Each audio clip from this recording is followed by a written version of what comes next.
এই যে দেখেন আমার প্রবাসী ভাইরা দেশে থেকে হয় কিস্তির উপরে টাকা নিচ্ছে, নইলে বাবার জমি বন্ধক রাখছে। এবার কি করলো, সে বাইরে চলে গেল প্রবাসে। এখান থেকে প্রবাসে যায় অনেক কষ্টে, টাকা পয়সা উপার্জন করে যখন দেশে আসে হাসি মুখে। অথচ আমার প্রবাসী ভাইরা যখন আমাদের বাংলাদেশ এয়ারপোর্টে আসে তাদের চোখে পানি। কেন? এর কারণটা কি? হাসি মুখে আসার পর বাংলাদেশ এয়ারপোর্টে নামার পরে চোখে পানি। দেখেন, কোনো না কোনো জিনিস নাই।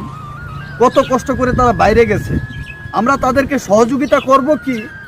তাছাড়া আমরা তাদের টাকা পয়সার উপর লোভ, তাদের সোনাদানার উপরে লোভ, তাদের প্রতি কেন আমাদের লোভ হয়? সেও তো আমাদের জাতি ভাই, আমাদের বাংলাদেশি।